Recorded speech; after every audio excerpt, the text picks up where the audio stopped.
Hello, everyone, and welcome to SuttonsDaze. Today is canning chat. I love canning chat. Have I mentioned that? Okay. I love talking about canning as much as I like actually canning. So this is always a lot of fun for me, and I enjoy receiving your questions and helping you along your canning journey. Today, we picked out 5 questions from last week's canning chat that we're going to answer. These are some really great questions, and I'm telling you, all of them were really great questions. I wish I could answer all of them. If you have a very pressing question and I did not answer it in this chat, feel free to throw it in the comment section of this one below and let me know it's your second time asking, and I will make it a point to answer it in the next canning chat. I may end up having to do a couple of these a week just to try to get everyone's questions answered. Remember, you can always refer back to previous canning chats. I will link these up above in the iCards, and I will also create a playlist down below, strictly canning chat Q&A, okay? So let's get started. Debbie Anglem asks, can I lay my jars on their side for storage? The explanation that she gave is kind of like those self-feeding containers that hold soda cans, you know. Is this a way that you can do that? Because stacking jars is not a great idea. So is this another option for storing your canning jars if you're limited on space, you know, that kind of thing. So it's actually a very good question, a very valid question. Here are my concerns. Now, I can find nothing that says don't do it. It's not a safety issue with regards to, you know, the food being good if you store it that way. The concern, honestly, that comes to mind for me is that failed seals happen. You know, a month, 2 months, 3 months later, seals can fail. And if it does, that is an unbelievable mess, depending on, well, pretty much no matter what it is, it's going to be an unbelievable mess. That could just make you know, a nightmare of a cleanup session for you. And if it goes undetected for any length of time, that could invite pests, whether they be bugs or rodents or anything else. So I would not recommend storing your jars like that on their side. It's a great idea, but I just don't see it as being a very, you know, it's a good idea. I just don't see it as something that is feasible because of the what ifs that can happen, because sometimes jars just unseal, you know. So I wouldn't do it. If you're running low on space, okay, while I'm not a huge advocate of stacking jars, there are times when you can do it, and a lot of people do it because of space. So if you buy your jars new, they typically come in a case, and you can put those jars, once they're filled, back in that case and stack them on top of the next level of jars. And you can keep doing that as long as there's that nice corrugated cardboard in between, right? And then just write on the end of the box or make a note card to tape to the end of the box, letting you know what's in it if you can't see it. That is probably the best way to do it. I would not go more than 2 high on pints, and I would not go more than 3 or 4 high if you're doing the 8-ounce jars. I think you mentioned 8-ounce jars in your comment. So, you know, if you're doing vegetables, that may be a really easy way to be able to stack them. But you have to have a nice thick cardboard in between in order to pull that off. It's the best of a difficult situation, but it's far less likely to cause any kind of catastrophic mess or invitation to pests if a seal fails. Do you know what I mean? Okay, I hope that answers your question. It was a great question. Thank you very much for asking. Next up is a question from Darlene Newman. She says, can I recan commercially canned meat? There was a lot more to this. I just kind of, you know, made a little synopsis of it. Her husband got a great deal on some canned meats, and they're coming up on their expiration date, so she's wondering if she can recan them. And it's not something that typically, you know, I would think to do, honestly. I definitely would suggest using them as quickly as you can. There's no safe tested process to do this, and the way that the heat goes through the jar of already canned food is different than fresh food. Okay, the food can become, it will become very soft, and it will compact more. So this could lead to, under processing, just because of the compaction. You can do it, okay? But the end product may not be something that you want to deal with. So if at this point you haven't used it and you have, some that you need to get out of cans, first of all, an expiration date is, okay, take it with a grain of salt. But I'm not real familiar with commercially canned meats because I don't eat them.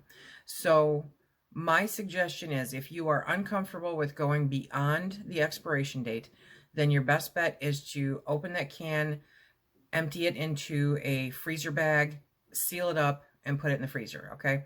And then use it sooner than later, because in the freezer, it has a limited, life also. There's a lot of times that you can recan certain things. It's not necessarily approved. It's a little rebel, but I know a lot of people that do it. If you get a really great can't pass it up deal on a number 10 can of a tomato product, can I recan it? Yeah, you can. You're just going to have to take extra steps to make sure that it's safe. But with meat, I've honestly never been asked this question before, so great question. But it's not something that I would necessarily do, Darlene, because it may not be edible. And I don't know when they commercially can it also, I don't know what they're putting into that can. So things are different commercially. They have different machinery and different processes so that it heats up and cools down very quickly. They can kill off anything that they need to, and then they cool it down super fast. And that's all a commercial process that we cannot attain as home food preservationists.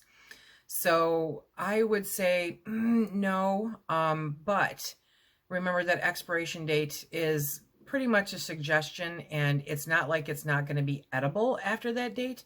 But I would start working through that canned meat now to get it gone, sooner than later. I hope that answered your question. It was kind of a roundabout way of saying it's not something that I would do, but it could probably be done, but you may not be impressed with the product at the end, Okay, I hope that helped. Our next question is from Extreme Mom. And it's, again, I shortened it up, but in reference to the 10 minutes of steady stream of steam. You guys just like seeing me struggle over that, don't you? When does that time start? Excellent question. Causes a lot of confusion, So I talked about this, I believe, in one of my Presto 101 canning series, but it's a great question. It comes up all the time. So I really thought that it was important to do this.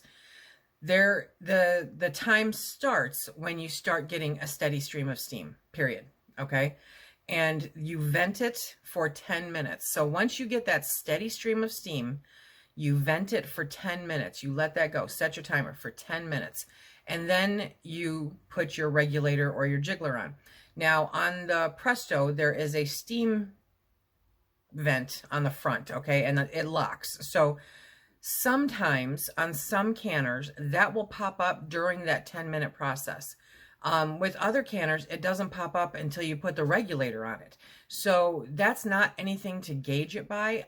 A while back, I gauged it by that because it always happened with that particular canner that I was using.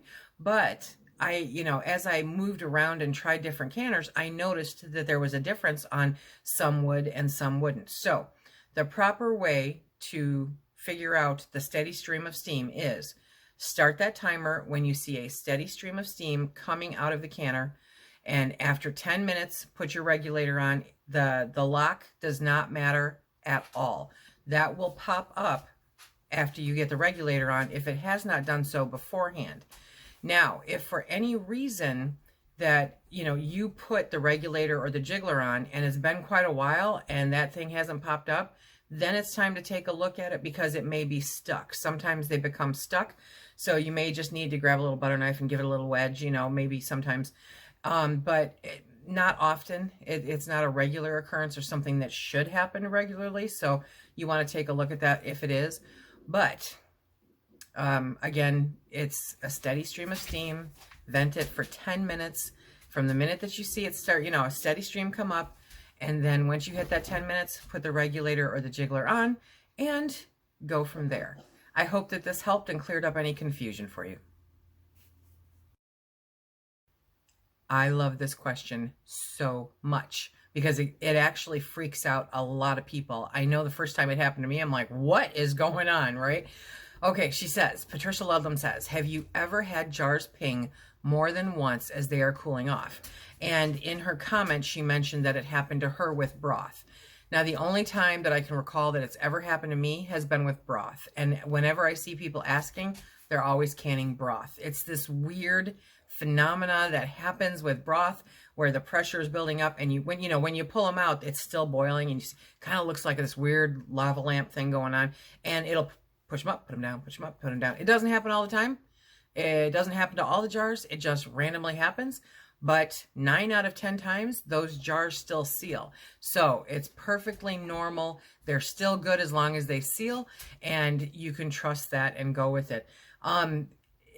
It's just this weird thing that happens with broth. But take a deep breath. You're totally good. You're not alone, okay? The broth lava lamp happens to a lot of folks, and I hope that this helped ease you a little bit, and I hope it answered your question. Here's the big one. Okay, so Smore, or Smore, I'm not sure, but anyway, asks, what is the number one thing to learn for pressure canning and the number one thing to learn for water bath canning? Great question, okay? If you're brand new to canning and you're trying to figure it all out, I think that the number one thing that you need to learn is to trust the process.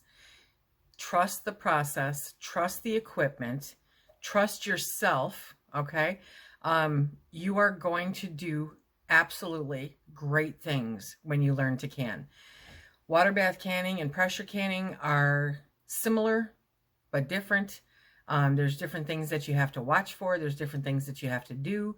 And you can learn all of that super easy with some approved recipes, some approved information, okay? Don't go all rebel. Don't even try to go all rebel. If you're just learning, learn the right way first. And probably the best thing that I can suggest is this book right here. This, in my opinion, okay, is the Bible for canning. You will use the information in this book constantly. You will never regret having that book in your arsenal of information. Use it to compare times, use it to check times, use it to check information. Water bath canning is for jams, jellies, pickles, okay? You need the acidity in order to make it safe. For non-acidic foods, you have to pressure can it, and that involves the pressure canner, more time, higher temperature, the whole deal, okay? Distinguishing between the two and knowing what can and cannot go into either one is remarkably important. And the best way to do that is to refer to this book. I'll put a link down below. If you can't buy the book right now, then definitely check out the website. I'll put the link down below for that too. It's the same information. The website is free, of course, and you can download a PDF of all of this information, but it would probably cost you as much to print it out as it would to buy the book. So I'm a huge advocate of having the book on hand because you can make your own notes in it and refer back to it. And I am the post-it note queen. You know, I tear these books up. So I highly recommend first doing it the approved way. Don't be afraid. See, there's no one answer for this. Don't be afraid to do it. You are going to do great. Follow the directions, follow the rules, trust the process, and you are going to do great. Do mistakes happen? Absolutely, all the time. I think I film them, on a somewhat regular basis when they happen to me. I've been doing this for years, and I still make mistakes. I still go, how long do I have to pressure can this for? Always refer back to the book, always refer back to the proper information. Use that information in this book or on that website to check out recipes that are provided. no matter where they come from. Double check my information. Every single time, double check my information, okay? Just because I say one thing, I'm talking and canning and trying to, do the whole thing all at once, I may quote the wrong time. I've done it. So you want to double check, everything from everywhere and make sure that it's approved and it's safe before you do it. My number one thing to learn is to trust the process and to know that you are going to do great. Really, really great. I hope that answered your question. That was a hard one. Okay, there really is no one thing. It's kind of all encompassing. You have to do this and you have to do that and you have to do that. So just trust the process. So thanks for the great question. Okay, that is it for this week's Canning Chat. Be sure to leave a comment or a question in the comment section below. I will pick 5 and answer those next week. I hope that you guys are enjoying these canning chats and that they are helpful in making you feel more secure along your food preservation route, because it's an adventure, it's fun, it's exciting, and it's the best insurance money can buy. Food in your pantry to take care of you and yours during difficult times. Food storage is the best insurance out there. Remember, if you like what we do here, please hit that like, subscribe, and share. Check us out on Instagram and Facebook. And until the next time, everybody, please be safe.